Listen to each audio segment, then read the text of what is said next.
আসসালামু আলাইকুম, ফারজানা নাহিদ জানাচ্ছেন টিভিতে দুপুরের খবর। ক্রাউন সিমেন্ট শিরোনাম দেখছিলেন, নিয়ে যাব পুরো খবরে।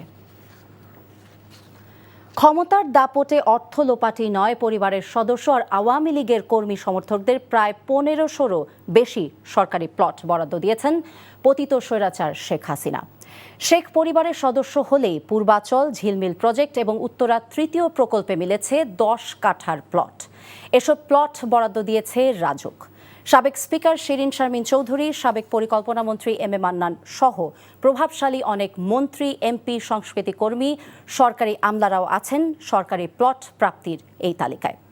এমনই তথ্য উঠে এসেছে এনটিভির অনুসন্ধানে। নাজিবুর রহমানের রিপোর্ট, ক্যামেরায় ছিলেন ইউনুস আলী।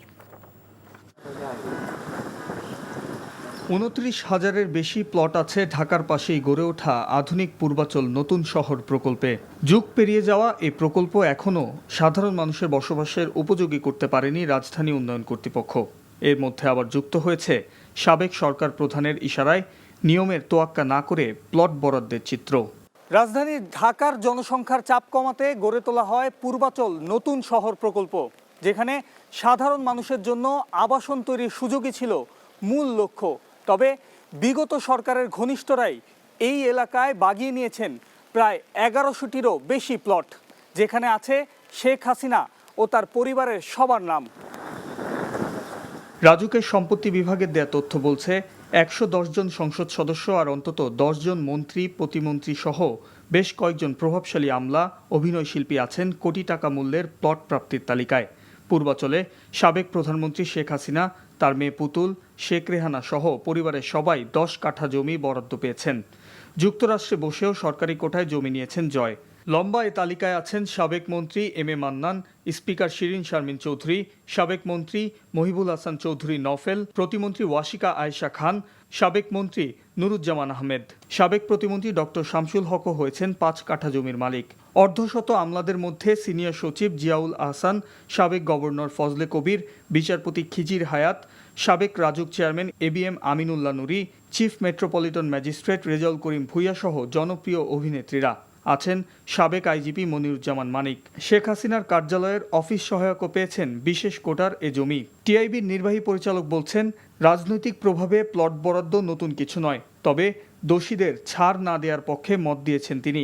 রাজুকের পক্ষ থেকে যে যুক্তিটা দেওয়া হচ্ছে যে সরকার চেয়েছে তাই তারা করেছে, তারা দায় এড়াতে পারে না। তবে আমি যেটা মনে করি, যেটা মূল দায়িত্ব অবশ্যই যারা ক্ষমতার সাথে ছিলেন, যারা এরকম সম্পূর্ণভাবে বৈষম্যমূলকভাবে, উদ্দেশ্যমূলকভাবে বৈষম্যমূলক এই ধারাটি প্রবর্তন করেছিল এবং সেটার সুযোগ তারা নিয়েছেন।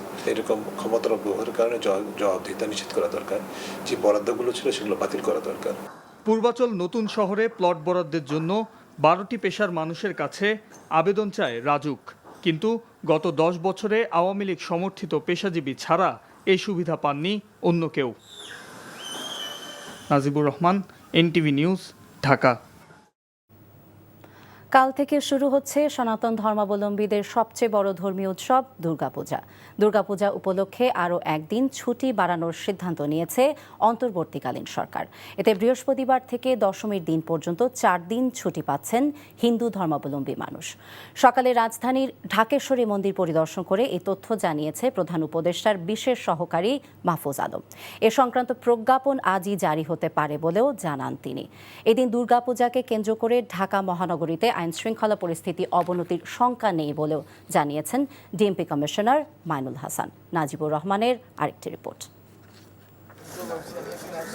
শারদীয় দুর্গোৎসবের সার্বিক প্রস্তুতির খোঁজ নিতে মঙ্গলবার রাজধানীর ঢাকেশ্বরী মন্দিরে আসেন প্রধান উপদেষ্টার বিশেষ সহকারী মাহফুজ আলম ও প্রেস সচিব শফিকুল আলম।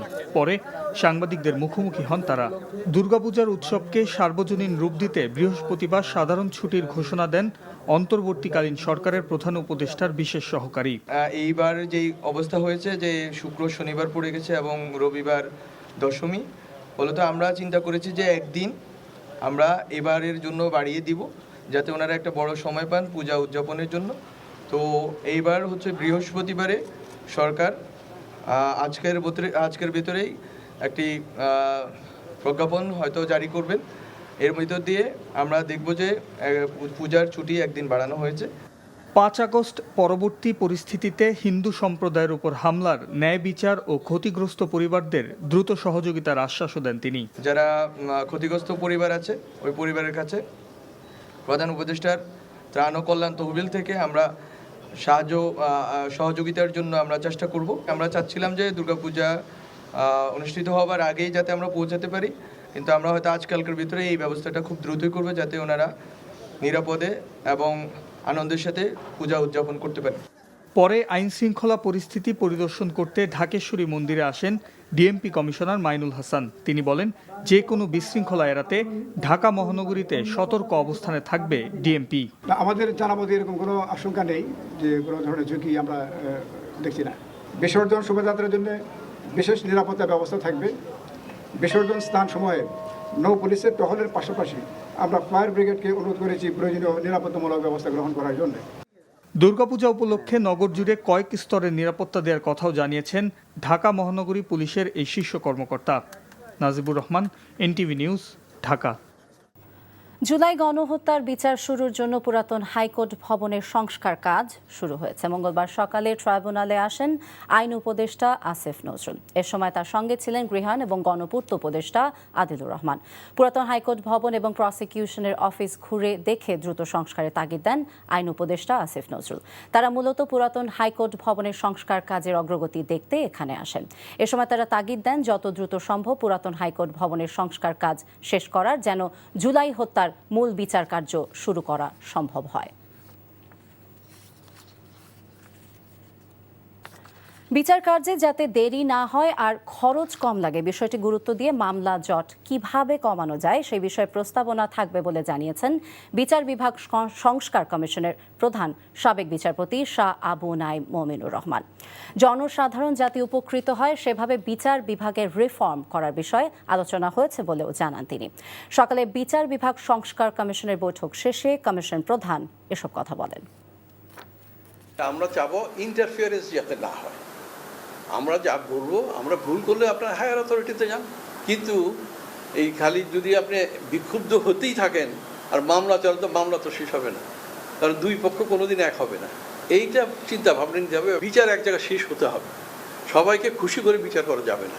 আমাদের স্টেক হোল্ডার আছে, নিচের কোর্টের লোক, জুডিশিয়ারি আছে, সুপ্রিম কোর্ট বার অ্যাসোসিয়েশন আছে, ডিস্ট্রিক্ট কোর্ট বার অ্যাসোসিয়েশন আছে, বিভিন্ন জায়গায় আছে। তারপর আপনার ধরেন এই ব্যবসায়ী যারা আছে, ব্যবসায়ী সমিতি আছে, ওদের সাথে আলাপ আলোচনা করতে হবে, কারণ ওদের তো অনেক বিচার থাকে টেকনিক্যাল ওদের। এগুলো আমরা নিয়ে আলাপ আলোচনা করবো।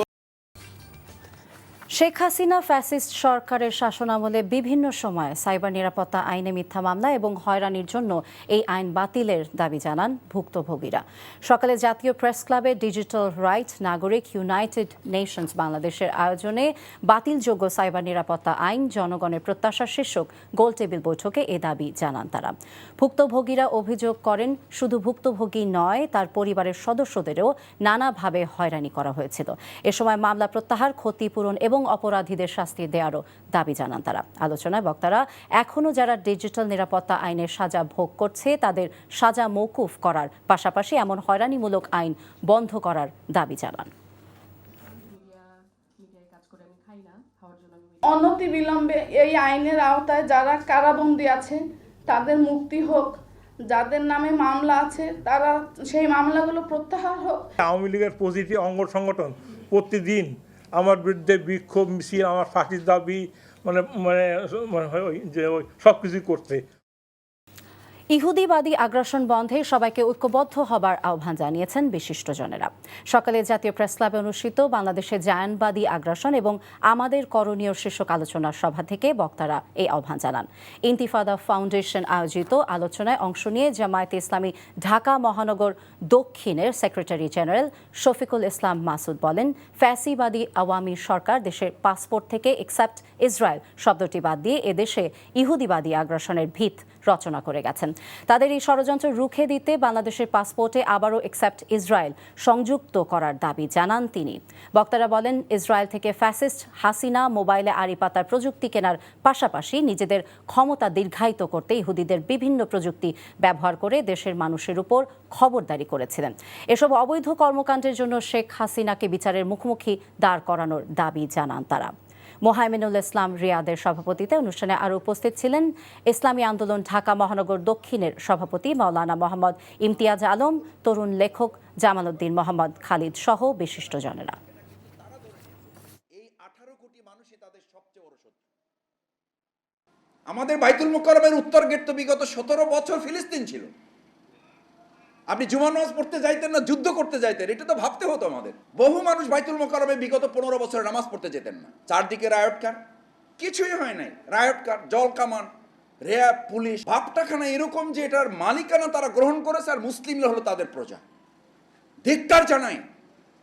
এই কাজ যারা করেছেন তারা মূলত বাংলাদেশের প্রতিনিধি, তারা ইসরায়েলের প্রতিনিধি হিসেবে ভূমিকা পালন করেছেন।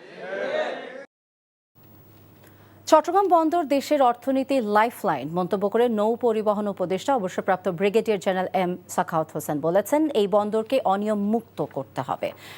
সকালে চট্টগ্রাম বন্দর পরিদর্শন শেষে সাংবাদিকদের কাছে তিনি এসব কথা বলেন। পরে নিউ মোরিং কন্টেইনার টার্মিনালে সাংবাদিকদের সাথে মতবিনিময়কালে বলেন, দক্ষ পোর্ট ব্যবস্থাপনার মাধ্যমে বন্দরের আয় অনেক গুণ বাড়ানো সম্ভব। এজন্য ব্যাপক সংস্কার করতে হবে। বন্দরে 20 থেকে 22 বছরের কন্টেইনার পড়ে আছে, বছরের পর বছর খালাস হয়নি আমদানি করা গাড়ি, হচ্ছে চুরি সহ বেআইনি কাজ। বন্দরে বিনিয়োগের জন্য অনেক বিদেশি সংস্থা আগ্রহী উল্লেখ করে এক্ষেত্রে দেশের স্বার্থ সর্বাগ্রে বিবেচনা করা হবে বলেও জানান নৌ পরিবহন উপদেষ্টা। ফরেন ডাইরেক্ট ইনভেস্টমেন্টের জন্য দুনিয়ার প্রত্যেকটি দেশ বসে আছে। যত বড় দেশই হোক তারাও ফরেন ইনভেস্টমেন্ট চায়। ফরেন ইনভেস্টমেন্টের অনেকগুলো প্লাস মাইনাস কিছু আছে, বাট প্লাসটাও আছে। আর আমরা যে সমস্ত দেশের কথা বলছি, এইসব দেশে আমাদের স্বার্থ আছে, ওদেরও স্বার্থ আছে, আমাদেরও স্বার্থ আছে। আমাদের স্বার্থটা আমরা বেশি করে দেখব ডেফিনেটলি। এনটিভির আয়োজনে শুরু হয়েছে দেশের একমাত্র কমেডি রিয়েলিটি শো মার্সেল হাসর সিজন 7-এর ঢাকা এবং ময়মনসিংহ বিভাগের অডিশন রাউন্ড। সাফল্যের ধারাবাহিকতায় প্রতিবারের মতো এবারও 8টি বিভাগীয় শহরে অডিশন অনুষ্ঠিত হচ্ছে। রিয়েলিটি শোয়ের চ্যাম্পিয়ন পাবেন নগদ 5 লাখ টাকা, প্রথম রানার্স আপ পাবেন 3 লাখ টাকা, এছাড়া সেকেন্ড রানার্স আপের জন্য থাকছে 2 লাখ টাকা। আবির আহমেদের রিপোর্ট। কোটি কোটি দর্শকের মন কেড়েছে জনপ্রিয় কমেডি রিয়েলিটি শো মার্সেল হাসর। শুধু দর্শককে বিনোদন দেয়া নয়, এই শোয়ের মাধ্যমে আবিষ্কৃত হয়েছে অনেক মেধাবী শিল্পীও। মার্সেল ও এনটিভির উদ্যোগে দর্শকরা একটি ভিন্ন মাত্রার অনুষ্ঠানও দেখার সুযোগ পান। ইতিমধ্যে দেশের বিনোদন জগতে জনপ্রিয়তার অনন্য উচ্চতায় পৌঁছেছে এনটিভিতে প্রচারিত এই কমেডি রিয়েলিটি শো। মনে মনে একটু ঘাবড়ানো অবস্থায় আছি, তারপরেও নিজেকে প্রমাণ করার চেষ্টায় আছি। আমি আমার মাধ্যমে, আমার জোকসের মাধ্যমে আমার সমাজে ভালো একটা বার্তা যেন আমি পৌঁছাইতে পারি। প্রতিভা জায়গাতে তো বয়স লাগে না, জোক শুধু বললেই হয় না, সো একটা প্রেজেন্ট করার ওয়ে থাকতে, এক্সপ্রেশন থাকতে হয়, সো ওগুলো আছে আমার মধ্যে। এবার শোটির সিজন 7 শুরু হয়েছে। শোটির পরিচালকরা আশা করছেন এবারের আসরটি আগের তুলনায় আলাদা ও জাঁকজমকপূর্ণ হবে। আমরা যে ধরনের পারফর্মার আশা করছি, গতবারেও যেরকম পেয়েছি, এবারেও আমরা কিছু পারফর্মার আমি দেখেছি, আমার কাছে মনে হচ্ছে যে গতবারের চেয়েও অনেক দুর্দান্ত। আজকে ঢাকা এবং ময়মনসিংহ বিভাগ একসাথে 2টি বিভাগের আমরা অডিশন চলছে, ব্যাপক সাড়া পেয়েছি। গতবার থেকে এবার অনেক হার্ড কম্পিটিশন হবে। নায়ক যখন 10-12টা কন্যার সাথে মারামারি করে তখন তার কোনো ব্যথা লাগে না, যখন রাত্রে নায়িকা মত লাগে তখন করে চিৎকার দেয়। মার্সেল হাসর মধ্য দিয়ে নিজেকে আবিষ্কার করার সুযোগ পেয়ে থাকেন তরুণ কমেডিয়ানরা, এমনটি মনে করছেন অডিশন রাউন্ডের বিচারকরা। 6টা ভেন্যুতে পার্টিসিপেন্ট কালেক্ট করেছি, তারা ভীষণ মেধাবী এবং আমরা ভীষণ আশাবাদী যে এই সিজন 7টা অন্য বারের থেকে আরও অনেক বেশি ভালো হবে। হাসরের এবারের আসরে মোট 40 জন প্রতিযোগী চূড়ান্ত পর্বে যাওয়ার সুযোগ পাচ্ছেন। সেখান থেকে পর্যায়ক্রমে নির্বাচিত 6 প্রতিযোগীকে নিয়ে অনুষ্ঠিত হবে গ্র্যান্ড ফিনালে। আবির আহমেদ, এনটিভি নিউজ, ঢাকা।